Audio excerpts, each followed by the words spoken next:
జీవితాన కురిసెలేని కృపామృతం నా జీవకు మధురాతి మధురం నీ నామగానామృతం నీ కృపతోనే అనుక్షణం తృప్తి పొందెదను నీ కృపతోనే అనుక్షణం తృప్తి పొందెదను.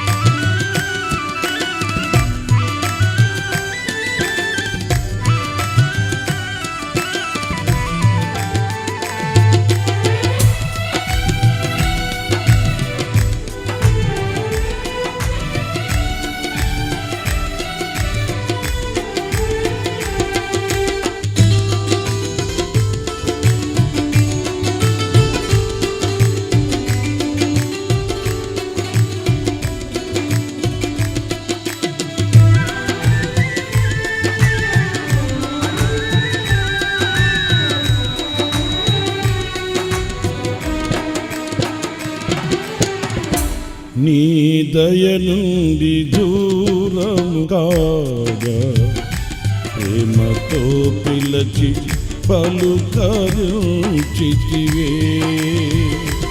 నీ దయ నుండి దూరము కాగా ప్రేమతో పిలచి పలుకరించితివే కృపయే నాకు ప్రాకారము గల ఆశ్రయపురమాయను నీ కృప వీడి క్షణమైన నేనెలా మనగలను కృపయే నాకు ప్రాకారము గల ఆశ్రయపురమాయను నీ కృప వీడి క్షణమైన నేనెలా మనగలను నా జీవితాన కురిసెలేని కృపామృతం నా జీవకు మధురాతి మధురం నీ నామగానామృతం నీ కృపతోనే అనుక్షణం తృప్తి పొందెదను.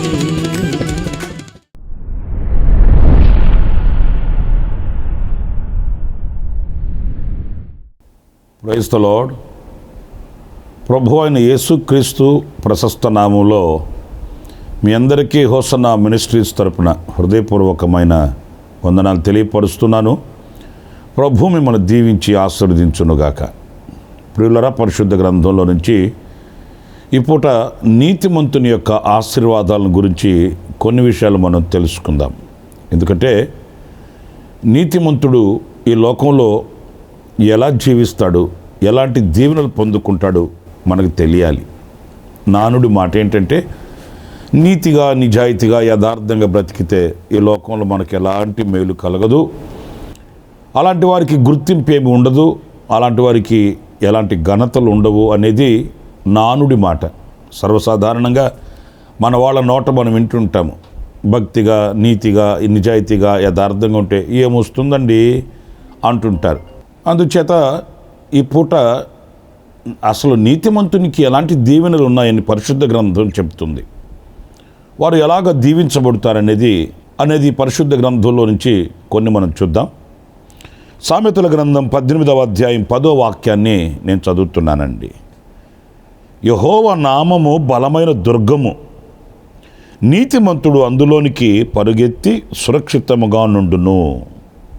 ప్రియులారా చూడండి, ఇక్కడ యెహోవా నామము అనేది ఒక దుర్గం, బలమైన దుర్గం. ఈ బలమైన దుర్గంలోనికి నీతిమంతునికి ప్రవేశం ఉందంట. మనం ఏనాడైనా ఇంత తీక్షణంగా, ఇంత సుదీర్ఘంగా ఆలోచిస్తామండి?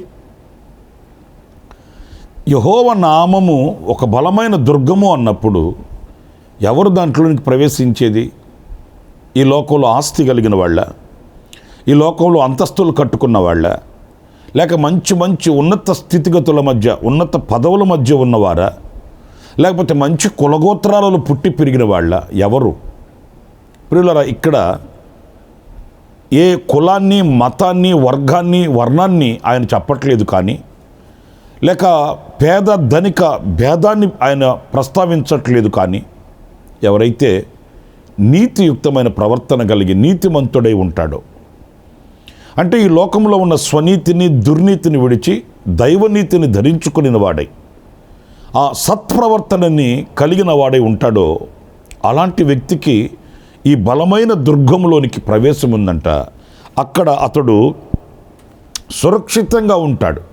ఎందుకంటే ఆ దుర్గంలోనికి వెళ్ళిన వ్యక్తి ఇక ఏ అపాయం అతనికి కలుగుతుందని కానీ, ఏదో కీడు అతనికి వాటిల్లుతుందని కానీ, ఏదో అపాయం అతని కుటుంబానికి కలుగుతుందన్న భయమే అతనికి అవసరం లేదు. ఎందుకంటే ఆ సురక్షితమైనటువంటి దుర్గంలో అతను ఉన్నాడు. కొన్ని సందర్భాలలో కొన్ని విపత్కరమైన పరిస్థితులు వచ్చినప్పుడు ప్రభుత్వం వాళ్ళు, అధికారులైన వాళ్ళు తీసుకుని వెళ్ళి ఆశ్రయపురాల వంటి స్థలాలలో వాళ్ళని పెడుతుంటారు. ఆ సైక్లోన్ తప్పిపోయేంతవరకు, లేక ఏదైనా విపత్తు వచ్చినప్పుడు ఆ ఆపద తప్పిపోయేంతవరకు వాళ్ళని తీసుకుని వెళ్ళి ఆశ్రయపురాలలో ఉంచుతుంటారు. అక్కడ వాళ్ళకి అన్ని సదుపాయాలు చేస్తారు. వాళ్ళకి ఏమేమి కావాలనో అన్నీ కూడా సమృద్ధిగా వారికి అనుగ్రహిస్తారు. అలాగా ఒక అధికారులే అలాగ చేస్తే, మరి సర్వశక్తి కలిగిన దేవుని నామము అనేది ఒక బలమైన దుర్గం. ఆ నామాన్ని మనం ధరించుకోవడమే, ఆ నామాన్ని మనం బ్రతకడమే. నేను ప్రభు అయిన యేసుక్రీస్తుకు సంబంధించిన వ్యక్తిని,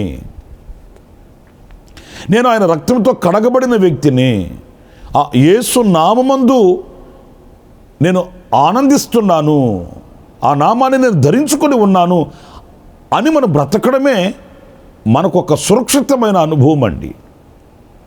ఎలాంటి చీకటి కానీ, అపవిత్రత కానీ, ఎలాంటి కీడు కానీ మన దరికి రానివ్వకుండా ఆ నామమందు మనం కాపాడబడగలుగుతాం, సురక్షితంగా మనం జీవించగలుగుతామట. ప్రియ సహోదరులారా, ఈరోజు డబ్బుంటే మనం సురక్షితంగా ఉందాం అని అనుకుంటుంటారు కొంతమంది. లేకపోతే బలముంటే సురక్షితంగా బ్రతుకుతాం అని అనుకుంటుంటారు కొంతమంది. కానీ కానే కాదండి. వాక్యం అంటుంది, నీతిగా మనం బ్రతికితే, ఈ దైవ నీతిని మనం ధరించుకుంటే, ఈ నీతిమంతునికి ఈ దుర్గంలోనికి ప్రవేశం కలుగుతుంది.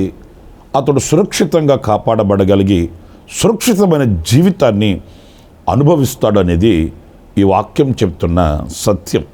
కనుక నీతిమంతునికి ఏమీ లేదు, నీతిమంతునికి ఏం కలగదు, నీతిగా బ్రతికితే లోకంలో మనం బ్రతకలేమనే మాట నమ్మశక్యము కాదు, అది మంచి ధోరణి కాదు అనేది మనం గ్రహించాలి.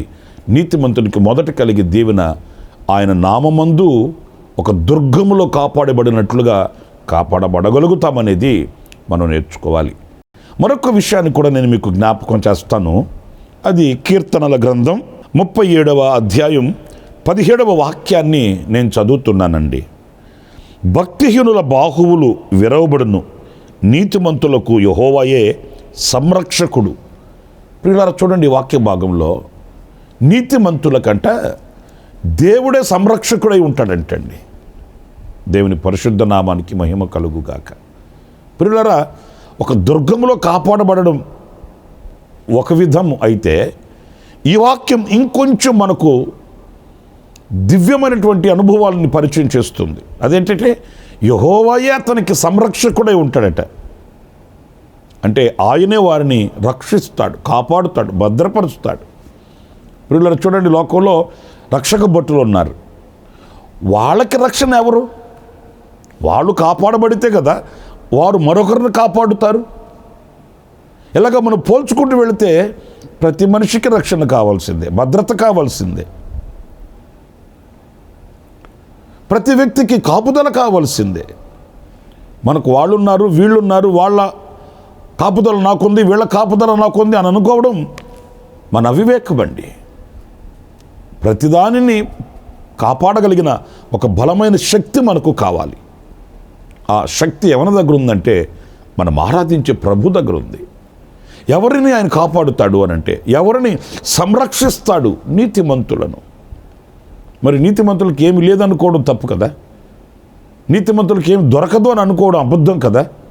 యెహోవా సంరక్షకుడుగా ఉన్నప్పుడు ఎంతది ఘనమైనది, ఎంత ఉన్నతమైనది అనేది మనం ఆలోచించాలి. మన పితరుల చరిత్రలో కూడా మనం చదువుతామండి. నీతిమంతులైన వాళ్ళు అగ్నికి కూడా భయపడలేదు, సింహాలకి భయపడలేదు, వాళ్ళని చంపి వాళ్ళని చిత్రవదన చేస్తారని బెదిరించినా భయపడలేదు. వాళ్ళు ధైర్యంగా ఉన్నారు. ఎందుకంటే ఈ పరిస్థితుల్లోంచి మా దేవుడు మమ్మల్ని రక్షిస్తాడు, కాపాడుతాడు, ఆయన మమ్మల్ని సంరక్షిస్తాడు, ఆయన మమ్మల్ని రక్షించేవాడే కానీ భక్షించేవాడు కాదు అని విశ్వసించారు. నీతిమంతులై నిలిచారు. వాళ్ళ చరిత్ర పుటాలలో వన్నెకెక్కారు. ప్రియులరా, వాళ్ళ యొక్క జీవిత అనుభవాలు ఈనాటికి సజీవమై మనతో మాట్లాడుతూనే ఉన్నాయి. ఈరోజు మనమైనా, మన కుటుంబాలైనా, సంఘమైన, సమాజమైన కాపాడబడాలి, సంరక్షణలో ఉండాలి అని అనుకుంటే ఆ సంరక్షణను కలుగు చేసే గొప్ప దేవుడున్నాడు. ఆయన మన ప్రభు అయిన యేసుక్రీస్తు.